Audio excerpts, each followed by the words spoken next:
67장 일자열전. 복자는 어떤 사람인가? 예로부터 천명을 받은 사람만이 왕노릇을 하였으나 왕노릇을 하는 자가 일어날 때 일찍이 복서로 천명을 판단하지 않은 적이 있었는가? 복서의 일은 주나라에서 가장 성행했고 진나라에 들어와서도 볼 수 있었다. 대왕 한나라 문제 유황을 말합니다. 대왕이 한나라 조정으로 들어와 천자가 된 것도 복자의 판단에 근거하여 결정했던 것이다. 태복, 전복관을 말합니다. 태복은 한나라가 일어날 때부터 있었다. 사마계주는 초나라 사람으로 장안의 동쪽 저자에서 점을 쳤다. 당시 송충은 중대부이고 가인은 박사였는데 같은 날 휴가를 얻어 목욕하러 함께 궁궐 밖으로 나오게 되었다. 두 사람은 서로 걸으면서 담론하다가 여기 선왕과 성인의 도술로서 인간의 감정에 통하고 있음을 찬양하고 서로 돌아보며 감탄했다. 가희가 말했다. 내가 듣건대 옛 성인들은 조정에 있지 않으면 반드시 점쟁이나 의원들 가운데 있었다고 하오. 지금 내가 삼공과 구경을 비롯하여 조정의 사대부들을 보니 모두 성인이 못 된다는 것을 알 수 있겠소. 그러니 복자 가운데서 성인 같은 사람이 있는지 찾아내어 풍모와 도량을 시험해 봅시다. 두 사람은 곧 수레를 함께 타고 저작거리로 나가 점집으로 들어갔다. 마침 비가 내리기 시작하여 길에는 사람들이 적었다. 사마계주는 한가롭게 자리에 앉고 옆에 서너 명의 제자가 모시고 있는데 그는 마침 천지의 도와 일월의 운행과 음양과 기륭의 근본을 설명하고 있었다. 두 대부는 빼려고 두 번 절을 하였다. 사마계주는 이들의 용모를 보고 학식이 있는 사람이듯 하여 예를 표한 뒤 제자를 시켜 이끌어 자리에 앉게 했다. 이들이 자리에 앉자 사마계주는 하던 이야기를 다시 계속하여 천지의 끝과 처음, 일월성신의 운행 원리를 밝히고 인의를 차례로 설명하며 기륭의 징험을 열거하였다. 그는 수천 마디 말을 했지만 이치에 어긋난 것이 한마디도 없었다. 송충과 가인은 놀라운 마음과 깨달은 바가 있어 관의 끈을 고쳐매고 옷깃을 여민 뒤 똑바로 앉아서 말했다. 선생의 모습을 빼앗고 말씀을 들어보니 저희가 가만히 세상을 바라보건대 일찍이 뵌 적이 없는 분입니다. 지금 어떻게 이런 낮은 곳에 살면서 지저분한 일을, 점쟁이 일을 말합니다. 지저분한 일을 하십니까? 사마계주는 배를 움켜잡고 호탕하게 웃으며 말했다. 두 대부들을 보건대 도덕과 학설이 있는 분들 같은데 지금 어찌 그리 고루한 말을 하고 어찌 그리 투박한 말을 합니까? 지금 당신들이 어질다고 하는 것은 어떤 것입니까? 높다고 여기는 사람은 어떤 사람입니까? 또 무엇을 가지고 장자의 날을 낳고 지저분하다고 여깁니까? 두 사람은 말했다. 높은 벼슬과 후한 복록은 세상 사람들이 높이 여기는 것이고 어진 사람이 그런 지위에 있게 됩니다. 지금 선생이 계시는 데는 그런 곳이 아니므로 낮다고 말하는 것입니다. 점치는 사람이 하는 말은 믿지 못하고 행동은 볼만한 게 없으며 취하는 것이 부당함으로 지저분하다고 말한 것입니다. 대체로 점은 세상에서 천하게 여기는 것입니다. 세상 사람들은 모두 대체로 점쟁이는 말이 많고 과장되게 꾸며 사람들의 감정에 맞추고 공연히 남의 운명을 높여 말하여 사람의 마음을 기쁘게 하고 멋대로 환란이 있다고 떠버려 사람의 마음을 상하게 하며 귀신을 빙자하여 남의 재산을 빼앗고 많은 사례금을 요구하여 자신을 살찌운다라고 말합니다. 이 같은 일을 나는 부끄럽게 여기고 있으므로 낮고 지저분하다고 한 것입니다. 사마계주는 이렇게 말했다. 공들께서는 잠시 편히 앉으시지요. 공들께서는 머리를 풀어헤치고 다니는 아이들을 보셨습니까? 그들은 해와 달이 비추면 밖으로 나가고 비추지 않으면 나가지 않습니다. 그러나 아이들에게 일식이나 월식, 기흉을 물어보면 이치를 설명하지 못합니다. 이런 이치로 본다면 어진 것과 어질지 못함을 확실하게 분별하여 아는 사람은 드뭅니다.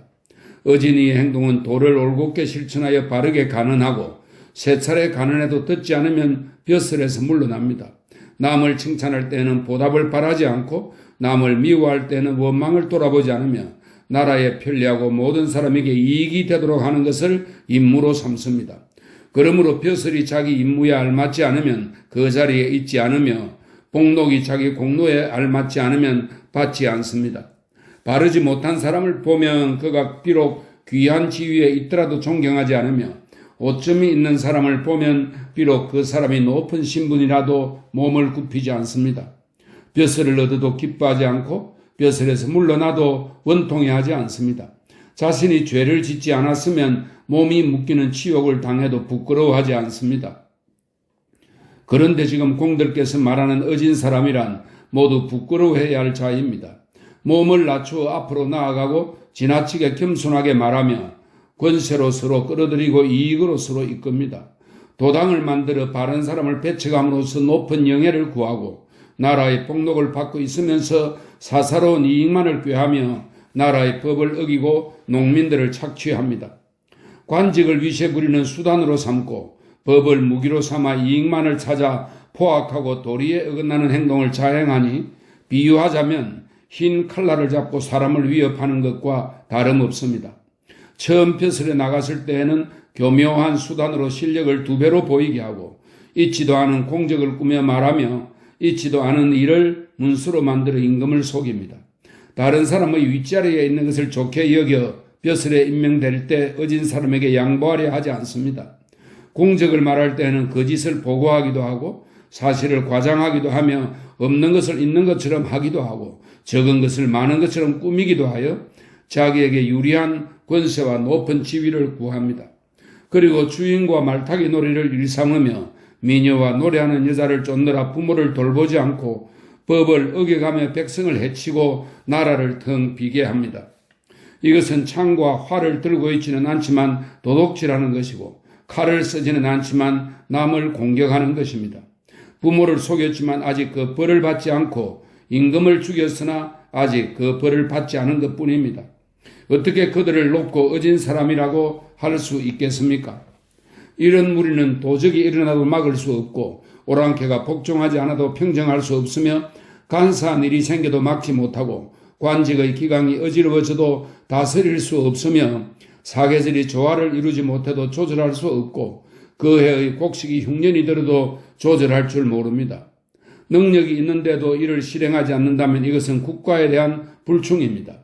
능력도 없이 관직에 앉아 위에서 주는 복록만을 탐하고 어진 사람을 방해한다면 이는 벼슬을 도둑질하는 것입니다. 도당을 거느리고 있는 자가 등용되고 재물이 있는 자를 예우하는 것은 거짓된 행위입니다. 공들께서만 유독 올빼미, 소인을 말합니다. 봉황, 군자를 말합니다. 올빼미와 봉황이 함께 나는 것을 보지 못했다고 하십니까? 난, 지, 궁 같은 향기로운 풀은 넓은 들판에 버려지고 호와 소가 숲을 이룹니다. 군자가 물러나 세상에 나타나지 못하게 한 것은 바로 공들 같은 사람입니다.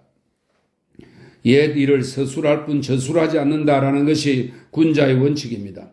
지금의 점치는 자는 천자를 본받고 사계절을 모방하며 인의에 순응하여 이 점치는 시초입니다. 책을 나누어 궤를 정하고 식을 돌려 길을 바로잡은 뒤에야 비로소 천지의 이해와 일의 성패를 말합니다. 옛날 선왕께서 나라를 정할 때는 반드시 먼저 해와 달을 점친 뒤에 하늘을 대신하여 정치를 맡고 길한 날을 고른 다음 침실에 들며 또 집에서 자식을 낳으면 반드시 먼저 기륭을 점친 뒤에야 기를 것을 결정했습니다. 복희씨가 8궤를 만들고 주나라 무왕이 부연하여 364효를 만들므로써 천하가 바로 다스려졌습니다. 월나라 왕 구천은 문왕의 8궤를 본받아 점을 쳐서 적국을 깨뜨려 천하의 패권을 잡았습니다. 이렇게 본다면 복서가 어찌 이치를 거스른다고 하겠습니까?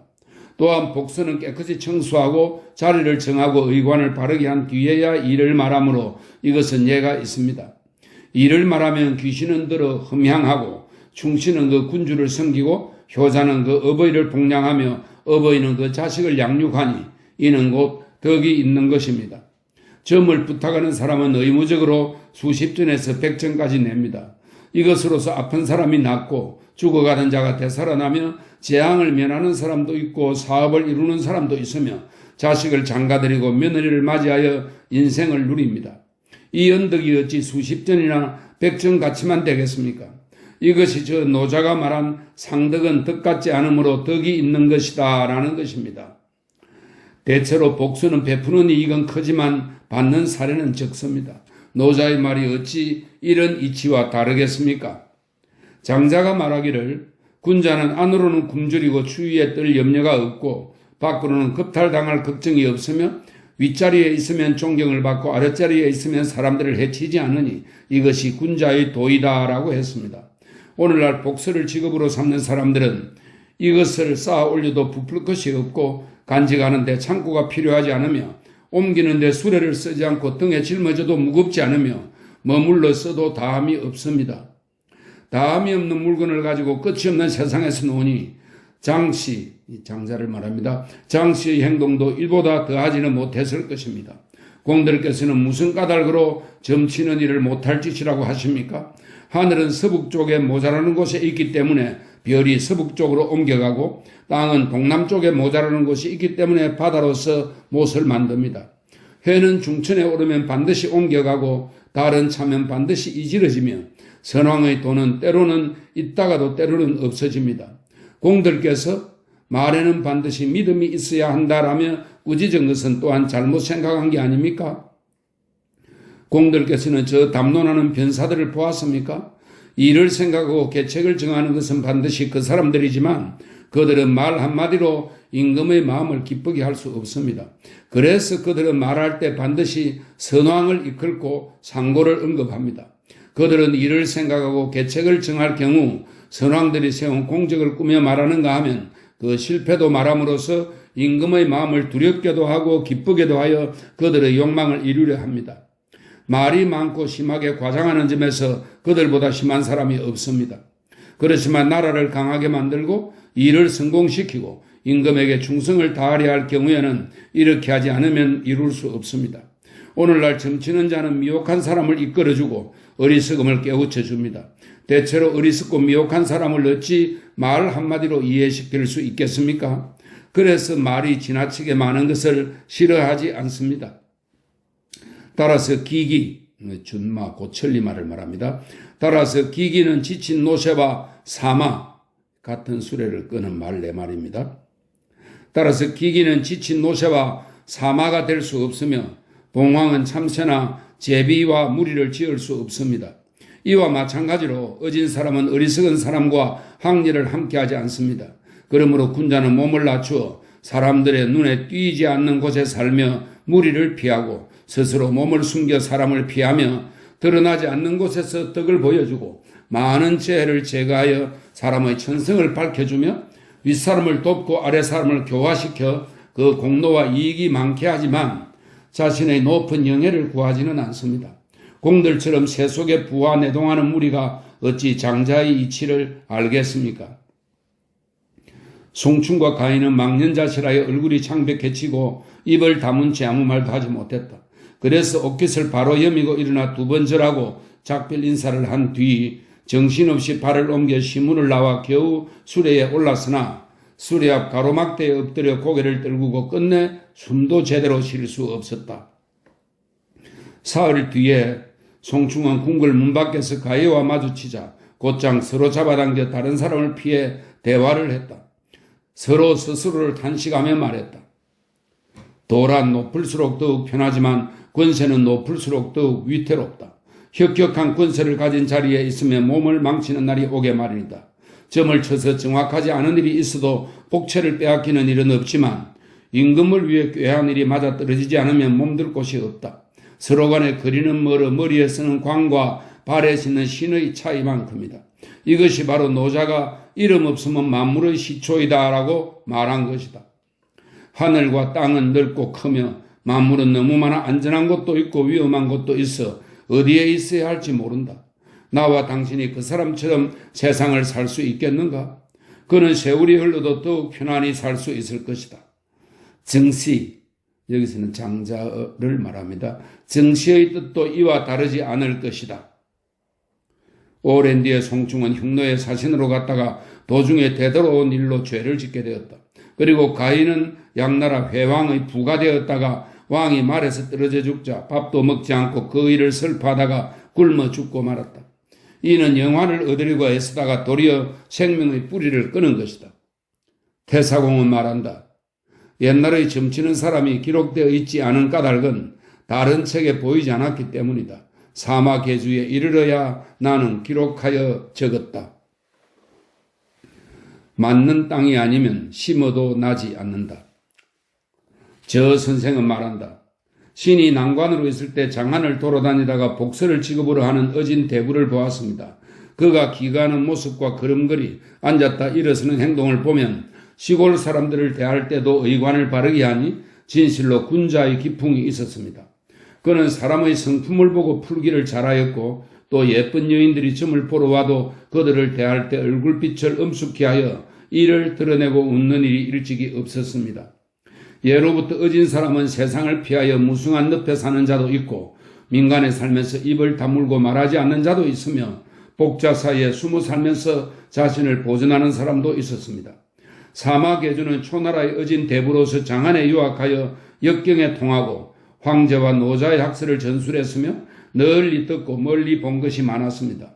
그가 두 대부와 주고받은 이야기만 보더라도 현명한 옛 임금과 성인의 도를 인용하는데 이는 본래 천박한 견문이나 얕은 술수로는 할 수 있는 일이 아닙니다. 복수로 천리밖까지 명성을 떨친 사람도 가끔 있습니다. 전해오는 말에 부가 첫째이고 귀는 그 다음이다. 이미 몸이 귀해지면 각각 한 가지 재능을 배워 자신을 세우라라고 하였습니다. 황직은 대부이고 진군부는 그 아내였는데 이 두 사람은 마을 관상을 보는 일로 천하의 이름을 드러냈습니다. 제나라 장중과 곡성우는 격자를 잘하여 금수를 배워 천하의 이름을 떨쳤습니다. 유장류는 대지관상을 보는 것으로 천하의 이름을 드러냈습니다. 형양현의 저씨는 소를 감정하는 것으로 이름을 날렸습니다. 이렇게 재능으로 이름을 드러낸 사람은 대단히 많습니다. 모두 세상에서 우뚝 솟아 일반 사람들을 능가하는 뛰어난 풍모가 있음을 어찌 하나하나 말할 수 있겠습니까? 그러므로 그 땅이 아니면 심어도 나지 않고 그 뜻이 아니면 가르쳐도 소용이 없다라고 했습니다. 대체로 집에서 자손을 가르칠 경우에는 마땅히 그들이 좋아하는 것을 알아야 합니다. 좋아하는 것은 참으로 그 생활과 맞는 것이니 좋아하는 것을 따라 가르치면 이루게 됩니다.